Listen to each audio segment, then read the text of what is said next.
Et Morane, comme chaque début de chronique, tu vas commencer par nous dévoiler tes bons plans, tes idées de sortie. C'est ça, sortez vos agendas. Alors il y a pas mal de choses. Jeudi soir, la saison culturelle de Sarreguemines se poursuit avec le spectacle Une histoire d'amour d'Alexis Michalik. Le pitch, Katia et Justine tombent amoureuses. L'une est homosexuelle, l'autre pas. Et de cet amour naîtra un enfant nommé Jeanne. Juste avant sa naissance, Justine s'en va pour refaire sa vie avec un homme. Lorsque Katia tombe malade, la question de la garde de l'enfant se pose. À qui la confier ? À Justine et sa nouvelle vie ou à William, le grand frère écrivain cynique. Une pièce sur l'amour où toutes les émotions se mélangent. C'est à 20 h sur la scène de l'Hôtel de Ville de Sarreguemines et vous pouvez acheter vos billets directement sur le site internet de la ville. On continue avec du théâtre vendredi soir. Fedo, 3 pépites en un acte, joué par la classe adulte du Conservatoire de Sarreguemines. Un spectacle en 3 pièces inspiré de l'auteur Georges Feydeau qui mêle absurde et comédie. La soirée promet d'être drôle. Une première représentation est prévue donc ce vendredi soir à 19 h 30 au Casino des Faïenceries et une deuxième est prévue dimanche à 16 h. Et profitez-en parce que l'entrée est gratuite. Et on poursuit le week-end avec la nuit de la lecture. La médiathèque communautaire de Sarreguemines vous a concocté un programme bien chargé. Ce samedi, à partir de 18 h, vous pourrez participer à plusieurs ateliers comme du théâtre d'ombre, un jeu de piste, des lectures ou encore un spectacle.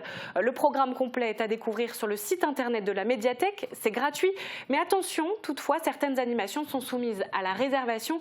Alors pour plus d'informations, vous pouvez contacter la médiathèque par téléphone au 03 87 28 60 80. Et mardi prochain, on continue en musique à Saint-Rincemain avec les concerts de poche de la région Grand Est. À 19 h 30 dans la salle communale du village, vous pourrez écouter le violoniste Svetlin Rouzeff ou encore le guitariste Emmanuel Rosfelder. Le but des concerts de poche est de créer du lien social entre les habitants, les artistes et les institutions grâce à la musique. Le petit plus, c'est gratuit. Et musique toujours, mais à Sarreguemines cette fois, venez profiter d'un concert en langue occitane dans le cadre du festival Mireille de Plate. 6 jeunes musiciens corésiens vont se produire sur la scène du Casino des Faïenceries avec leur spectacle San Salvador. Un concert particulier puisqu'il traversera tous les genres musicaux, du rock à l'électro en passant par le jazz et même la trance, le tout en langue régionale. Ne manquez pas l'événement, c'est donc le mardi 24 janvier à 20 h au tarif de 20 €. Et dernière info, le festival Télérama 2023 démarre aujourd'hui jusqu'au 24 janvier. Pour l'occasion, les Cinéma Forum de Sarreguemines présentent une sélection de 8 films, dont un en avant-première.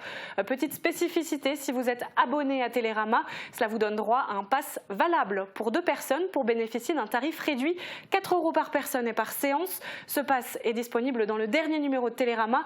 Première séance ce soir à 20 h avec le film La Nuit du 12 de Dominique Moll. Voilà Julia pour les bons plans de sortie. Et oui, plein de bons plans et profitez-en, la culture se consomme sans modération. Et maintenant, on s'intéresse au domaine du patrimoine naturel. Alors absolument, Julia, la semaine dernière, l'Office de tourisme a donné une conférence de presse pour présenter son nouveau projet, un festival communautaire du patrimoine naturel. Et alors concrètement, c'est quoi ce festival ? Eh bien, à l'instar des Journées européennes du patrimoine, la Casque, en partenariat avec l'Office de tourisme de Sarreguemines, veut créer un événement qui propose de découvrir ou de redécouvrir le patrimoine naturel du secteur. Alors c'est quoi un patrimoine naturel, tu vas me dire ? Eh bien ce terme désigne l'ensemble des spécificités naturelles, comme les zones qui constituent l'habitat d'espèces animales ou végétales menacées, des formations géologiques ou géographiques spécifiques, des aires protégées, des eaux ou des sanctuaires, des aquariums, des jardins botaniques, des écosystèmes marins, etc., etc. En gros, tout ce qui concerne la faune et la flore, mais aussi les paysages. Et ça tombe bien, Julia, puisque notre territoire regorge de richesses naturelles à préserver et à mettre en avant. Oui, mais alors tu dis découvrir le patrimoine naturel, concrètement ça veut dire qu'ils vont organiser des visites sur les sites ? Alors pas eux directement, mais c'est l'idée, oui. Pour mettre en place ce festival, eh bien, la Casque et l'OT lancent un appel à toutes les associations et collectivités du territoire de Sarreguemines, mais aussi à celles et ceux qui connaissent ce patrimoine naturel du territoire et qui ont envie en fait de partager leurs connaissances.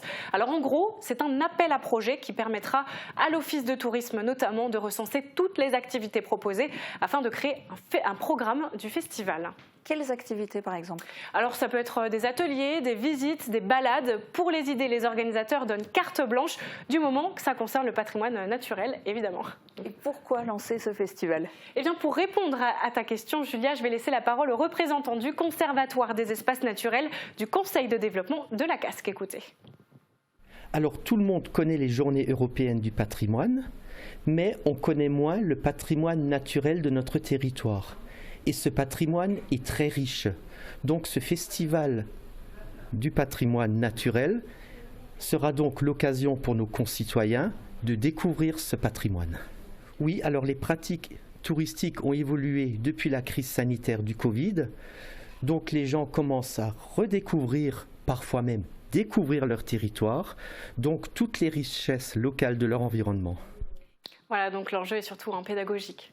Et si je comprends bien, donc c'est un territoire qui va se lancer sur le territoire de la Casques, mais avec les acteurs locaux. Tout juste, c'est ça. Donc en fait, la Casques et Lotté comptent sur la participation des partenaires locaux. Alors pour cela, il y a un formulaire qui a été créé à destination des volontaires, donc qui ressemble à ça. Pour celles et ceux qui souhaitent soumettre un projet, il vous faudra renseigner plusieurs informations, comme le type d'animation proposée, la durée, le lieu, la difficulté de l'événement. Par exemple, si c'est une randonnée, il faudra indiquer le parcours ou encore l'équipement nécessaire au bon déroulement de l'activité. Et une fois rempli et soumis, eh bien, ce formulaire sera étudié par les organisateurs qui décideront si oui ou non l'animation proposée pourra faire partie du programme du festival. Et dans le formulaire, il faut indiquer le tarif aussi ? Alors, c'est bien que tu poses la question, Julia, parce que le mot d'ordre de ce festival, c'est la gratuité. Les organisateurs misent sur le bénévolat des participants, mais évidemment, s'il devait y avoir une dépense nécessaire pour une activité spécifique, la Casques et Lotté s'engagent à réfléchir sur la question et trouver des solutions. Alors ça, c'est un appel à projet pour le moment. J'imagine du coup qu'il y a une date limite pour se porter volontaire et proposer des activités ? Oui, alors une deadline, comme on dit. Avis aux intéressés, sachez que vous pourrez déposer vos dossiers auprès de l'Office de tourisme dès maintenant, et ce jusqu'au 15 mars prochain, date de clôture des candidatures. Le jury se réunira fin mars pour sélectionner les différentes propositions avant de dévoiler le programme final début avril. Bon, il manque la date la plus importante. Il a lieu quand, ce festival ? Alors, si tout se passe bien et que le programme est bien chargé, eh bien, le Festival communautaire du patrimoine naturel se tiendra la semaine du 22 au 28 mai prochain. Des dates pas anodines en fait, puisqu'elles coïncident avec la semaine de la nature et la journée de la biodiversité. Je manquerai évidemment pas d'en reparler d'ici là et de vous présenter le programme une fois qu'il sera disponible. On sait qu'on peut toujours compter sur toi, merci. Et puis alors Morane, tu n'es pas venue les mains vides. Non, alors puisqu'on parle de l'Office de tourisme, eh bien son nouveau magazine Destination Sarreguemines Confluence de vos envies vient de paraître. C'est le 2e numéro, imaginé et créé en intégralité par les équipes de Lotté. Et alors à l'intérieur, on y retrouve quoi ? Eh bien, 88 pages de photos, de reportages, d'articles sur des expériences vécues. On y retrouve aussi des interviews. Alors en fait, l'équipe de Lotté a réalisé un véritable travail de journaliste, si je peux dire. Avec ce format, eh bien, l'Office de tourisme souhaite aussi sortir des chemins battus pour donner envie aux gens de découvrir le territoire autrement. Et c'est déjà le 2e numéro. C'est déjà le 2e numéro. Alors le premier, je l'ai aussi ramené, il est ici. Alors si vous l'avez peut-être chez vous. En 2020, ce magazine a gagné le premier prix des trophées de la communication. C'est une grande distinction pour Lotté de Sarreguemines, qui a donc remis le couvert cette année avec un 2e magazine. Alors ce qui est chouette aussi, c'est que Lotté en fait les a pensés comme des numéros à collectionner. Donc il y a vraiment une volonté de durer dans le temps. En tout cas, je vous le conseille. Il est gratuit, disponible à l'Office de tourisme de Sarreguemines. Vous pouvez aussi le commander via le site internet de Lotté ou le télécharger en format numérique. Ça vous donnera peut-être quelques pistes pour de bons plans de sortie. Et voilà, ça permettra de compléter tes bons plans à toi. Et merci beaucoup, Morane.